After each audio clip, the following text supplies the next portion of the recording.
That evening, I had no idea everything was about to change. What started as an ordinary night slowly unravelled into something that would blur every line I thought I had drawn. Ethan's dad had asked him to go on his usual weekend business trip. It was supposed to be routine, nothing out of the ordinary. But at the last minute, I asked him to stay. It seemed like a simple request at the time, a passing thought. Nothing more, but deep down, I think I already knew. There was something stirring inside me, and somehow I could sense it in Ethan too. The morning that followed was off in a way I couldn't quite explain. I stood in the kitchen, the sunlight filtering weakly through the windows as I made coffee. The house was eerily quiet, except for the faint hum of the refrigerator. Ethan sat at the dining table, his notebook open in front of him. He was supposed to be working on an assignment for school, but I could tell his mind was somewhere else entirely. His pencil lay untouched beside him, and his gaze was fixed on the table, as if it held answers to questions he couldn't voice. "Ethan, can you hand me that coffee?" I asked softly. My voice didn't sound like my own, too careful, too restrained. He looked up, startled, and for a moment his eyes locked on mine. Something flickered their hesitation, maybe. He handed me the mug, and when our hands brushed, I held on just a second longer than I needed to. I didn't mean to, but the moment stretched between us like a thread pulled tight. I felt a strange knot in my chest, but I made sure my face didn't give anything away. "Thanks," I said quickly, setting the mug down on the counter. Ethan shifted in his seat, clearly uneasy. I could feel the tension in the air, thick and unspoken. Finally, I broke the silence. "Actually, since it's just the two of us here today, there are some things I'd like to talk about." His eyes narrowed slightly, cautious. "What's going on, Claire? You're acting different." I smiled, but it wasn't warm. It was the kind of smile that hides more than it shows. Like the beginning of a puzzle you're not sure you want to solve. "You're not a kid anymore, Ethan," I began carefully. "And I think we've both felt that things are shifting." His brows furrowed, and he looked at me like I'd just spoken in a foreign language. "Shifting?" he repeated. "What do you mean?" I took a deep breath and leaned back against the counter. My hands gripped the edge as if holding on to something solid might anchor the storm brewing inside me. Every day, you're growing up, becoming someone new. And sometimes it feels like there's this space between us, like something's changing. But we don't know how to talk about it. Ethan leaned back in his chair, rubbing the back of his neck. He looked everywhere but at me. "Maybe you're just imagining things," he said with a weak laugh, but his voice lacked conviction. "Am I?" I asked softly. "Because I don't think I am. Don't you feel it too, Ethan? Something's different, isn't it?" For a moment, he didn't respond. His silence spoke louder than any words could have. He was feeling it too, that shift, that unspoken pull. It was there between us, undeniable, even if neither of us knew what to do with it. "This doesn't make sense, Claire," he finally said, his voice breaking the silence. "You're my dad's wife." I flinched at the words, though I'd been expecting them. "I know," I said quietly. "But no one else has to understand this, Ethan. It's not about them, it's about us." His face was a mixture of confusion and something else I couldn't quite name. "People wouldn't understand," he muttered, shaking his head as if trying to clear it. I stepped closer to him, just enough to close the distance between us, without making it obvious. "They don't have to," I said, my voice steady but soft. "All that matters is that we're honest with ourselves." The words hung in the air like a challenge, and for a moment neither of us spoke. I could see the conflict in his eyes, the way he was wrestling with his thoughts. I was wrestling with mine too. Every logical part of me was screaming to stop, to pull back. But another part, a quieter, deeper part, was whispering something else entirely. We stayed like that for what felt like an eternity, the silence pressing down on us. Finally, I reached out and rested a hand on his shoulder. It was a small gesture, but it felt monumental in that moment. "You're not alone in this, Ethan," I said. "Whatever this is, we'll figure it out together." He looked at me then, really looked at me, and for the first time, I saw the weight of it all in his expression. "I don't know what to do, Claire," he admitted, his voice barely more than a whisper. This doesn't feel right, but it doesn't feel wrong either." I nodded slowly, understanding exactly what he meant. "It's confusing," I said, "but we don't have to have all the answers right now. Let's just take it one step at a time."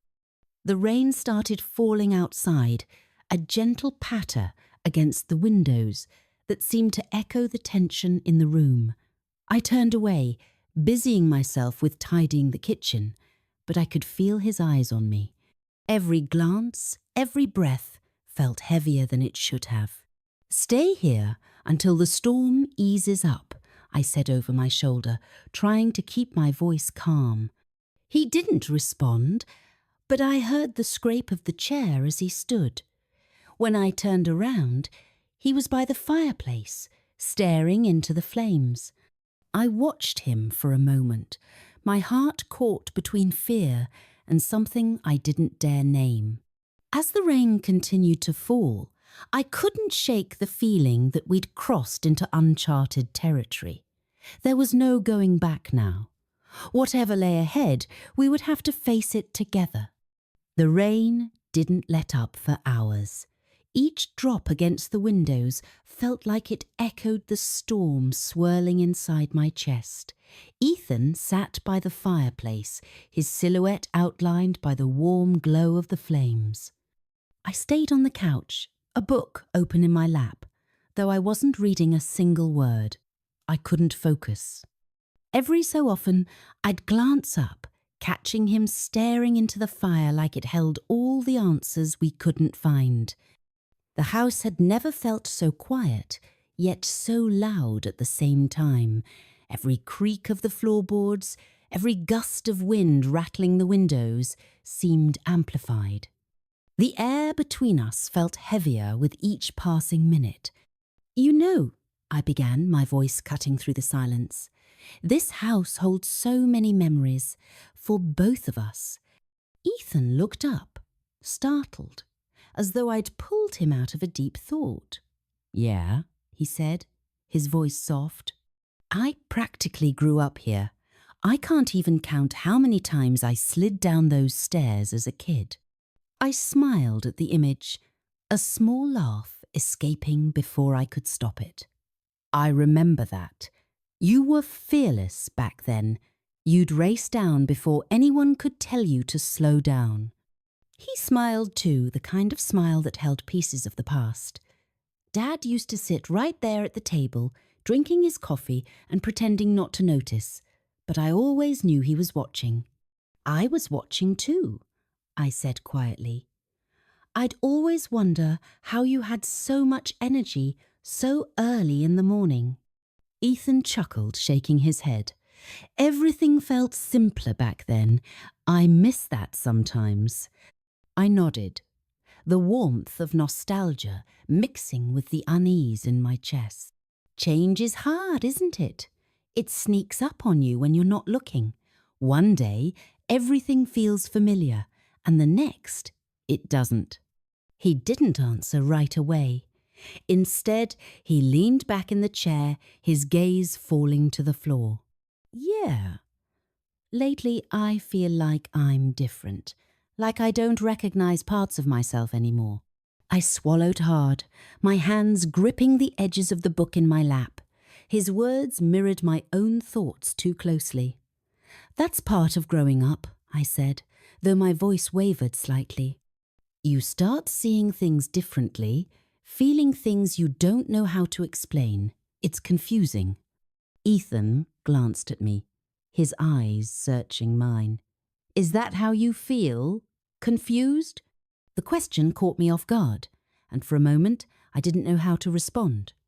I think we both are, I admitted finally, but maybe that's okay. Maybe it's part of figuring things out.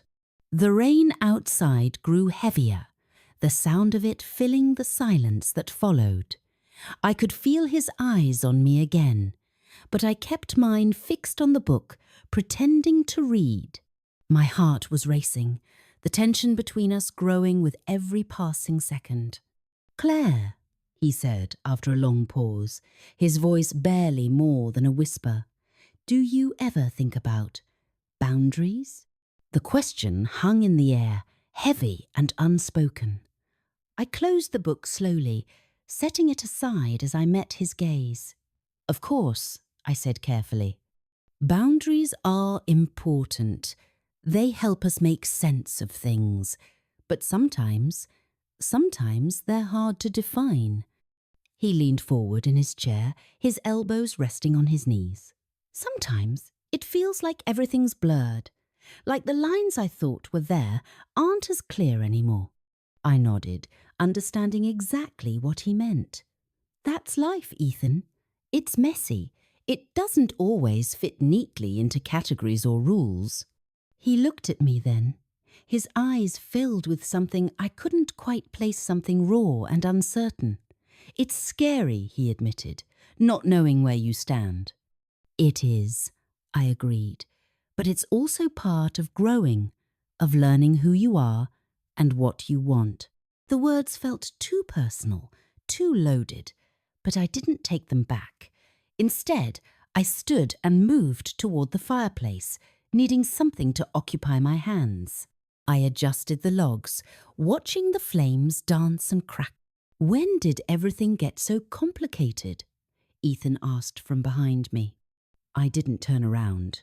I don't know, I said honestly. Maybe it's always been this way, and we're just starting to notice. The room fell quiet again, the only sound the steady rhythm of the rain outside. I could feel the weight of his gaze, but I didn't look at him. I couldn't, not yet. I feel safe here, he said suddenly, breaking the silence. With you. Even when everything feels overwhelming, this house, this you, it feels like home. The words hit me like a wave, and for a moment I couldn't breathe. I gripped the edge of the mantel, my knuckles turning white. Ethan, I said, my voice barely audible. You mean a lot to me too, more than you know. When I finally turned to face him, his expression was unreadable, a mix of emotions that mirrored my own. We were standing at the edge of something neither of us could name, something that felt both inevitable and impossible. I don't want to lose this, he said, his voice breaking slightly. Whatever this is, I don't want to lose it. You won't, I said firmly, stepping closer. We'll figure this out, Ethan, together.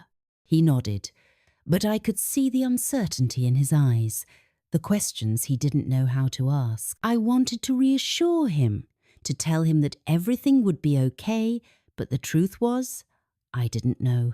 All I knew was that the connection between us, whatever, it was felt too strong to ignore.